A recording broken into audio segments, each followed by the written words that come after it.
আসসালামু আলাইকুম শাহিনুল ভাই। আশা করি আল্লাহর রহমতে ভালো আছেন।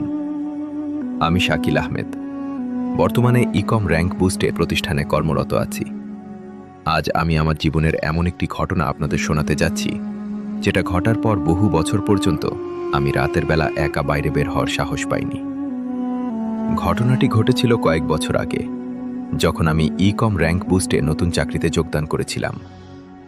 সেদিন সারাদিনের প্রচণ্ড বৃষ্টির কারণে আমাদের অফিস বন্ধ ছিল। সকাল থেকে একটানা বৃষ্টি আর মেঘলা আবহাওয়ার কারণে কোথাও বের হওয়া হয়নি। বিকেলের দিকে আমি আর রফিক ভাই সিদ্ধান্ত নিলাম, বৃষ্টি থামলে কদমতলায় মাছ ধরতে যাব। বর্ষার পর খালে সাধারণত প্রচুর মাছ পাওয়া যায়, তাই সুযোগটা হাতছাড়া করতে চাইনি। অবশেষে রাত প্রায় ৮টার দিকে বৃষ্টি থামল। আমরা আর দেরি না করে জাল, বালতি আর টর্চ নিয়ে কদমতলার উদ্দেশ্যে রওনা দিলাম। মনে মনে ভাবছিলাম, এতক্ষণ বৃষ্টি হওয়ার পর নিশ্চয়ই খালে অনেক মাছ পাওয়া যাবে। সেই আশাতেই দুজন মিলে মাছ ধরার উদ্দেশ্যে বেরিয়ে পড়লাম। আমাদের এলাকা রাজশাহীর পবা উপজেলার ইসলামপুরে। সেখান থেকে কিছুটা দূরে একটি জায়গা ছিল, যেটাকে সবাই কদমতলা নামে চিনত। জায়গাটির নামকরণ হয়েছিল সেখানে থাকা বিশাল একটি কদম গাছের কারণে। গাছটি এতটাই পুরনো ছিল যে এলাকার বয়স্করাও বলতে পারত না ঠিক কত বছর আগে সেটি জন্মেছিল। কদম গাছটির পাশ দিয়েই একটি খাল বয়ে গেছে।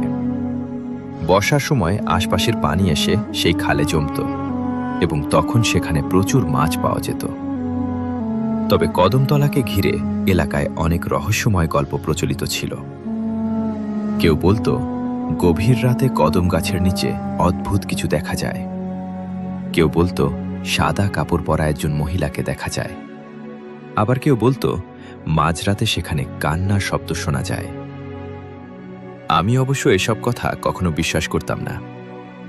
তাই রাতের দিকে আমরা দুটি টর্চ, একটি জাল এবং মাছ রাখার জন্য একটি বালতি নিয়ে কদমতলার উদ্দেশ্যে রওনা দিলাম। বৃষ্টির পর চারপাশে কেমন যেন স্যাঁতস্যাঁতে আর অদ্ভুত একটা পরিবেশ তৈরি হয়েছিল। দূরে দূরে ব্যাঙের ডাক শোনা যাচ্ছিল। আকাশে তখনও কালো মেঘ ভাসছিল, তবে মাঝে মাঝে মেঘের পাক দিয়ে চাঁদের আলো দেখা যাচ্ছিল। খালের কাছে পৌঁছে আমরা মাছ ধরা শুরু করলাম। প্রথম ১ ঘন্টাতেই বেশ ভালো মাছ পেলাম। টেংরা, শিং আর কই মিলে বালতির অনেকটা ভরে গিয়েছিল। মাছ ধরতে ধরতে আমরা সময়ের কথা ভুলেই গিয়েছিলাম। হঠাৎ রাত প্রায় 10:30টার দিকে খালের ওপার থেকে একজন মহিলার কান্নার শব্দ শুনতে পেলাম। শব্দটা এমন ছিল যেন কেউ বুক ভাঙা কষ্ট নিয়ে কাঁদছে।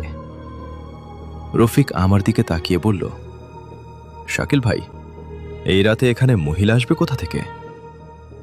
আমি কোনো উত্তর দিতে পারলাম না, কারণ আমারও তখন অস্বস্তি লাগতে শুরু করেছে। কিছুক্ষণ পর কান্না থেমে গেল। তারপর শোনা গেল নূপুরের শব্দ, ঝন ঝন ঝন। মনে হচ্ছিল কেউ ধীরে ধীরে হাঁটছে। আমরা টর্চের আলো খালের ওপারে ফেলতেই দেখি কদম গাছের নিচে সাদা কাপড় পরা একজন দাঁড়িয়ে আছে। দূর থেকে দেখে মনে হলো একজন মহিলা। আমি ডাক দিলাম, কে ওখানে? কোনো উত্তর এলো না, কিন্তু কয়েক সেকেন্ড পর দেখলাম অবয়বটা আমাদের দিকেই এগিয়ে আসছে। সেই মুহূর্তে একটা বিষয় দেখে আমার শরীর ঠান্ডা হয়ে গেল। মহিলাটা এগোচ্ছে ঠিকই, কিন্তু তার পা নড়ছে না, যেন মাটির উপর ভেসে আসছে। রফিক কাপা গলায় বলল, ভাই, আমার ভালো লাগতেছে না, চলেন ফিরে যাই। আমরা উঠে দাঁড়াতেই হঠাৎ আমার টর্চ নিভে গেল। একই সঙ্গে রফিকের টর্চও বন্ধ হয়ে গেল। চারপাশ মুহূর্তেই অন্ধকার হয়ে গেল। শুধু সেই নূপুরের শব্দ, ঝন ঝন ঝন। এবার মনে হচ্ছিল শব্দটা আমাদের খুব কাছ থেকে আসছে। হঠাৎ কেমন বরফ শীতল একটা বাতাস এসে গায়ে লাগলো। বর্ষার রাত হলেও এমন ঠান্ডা হওয়ার কথা না। এরপর আচমকা রফিক চিৎকার দিয়ে উঠল, শাকির ভাই, ও আমার সামনে! আমি অন্ধকারে কিছুই দেখতে পাচ্ছিলাম না, শুধু তার ভয়ে কাঁপা কণ্ঠ শুনতে পাচ্ছিলাম। আমি তার দিকে এগোতে গিয়েও পথ হারিয়ে ফেললাম। ঠিক তখন দূরে কদম গাছের নিচে ম্লান ধরনের একটা আলো জ্বলে উঠল। আলোর ভেতরে আবার সেই সাদা কাপড় পরা অবয়বটাকে দেখতে পেলাম। আর তখনই আমার বুকের রক্ত যেন শুকিয়ে গেল, কারণ মুখের জায়গায় কিছুই ছিল না। চোখ নেই, নাক নেই, মুখ নেই, শুধু কালো অন্ধকারের মতো একটা শূন্যতা। আমি ভয়ে কালেমা পড়তে শুরু করলাম। ঠিক সেই সময় দূরের মসজিদ থেকে কোরআন তেলাওয়াতের শব্দ ভেসে এলো।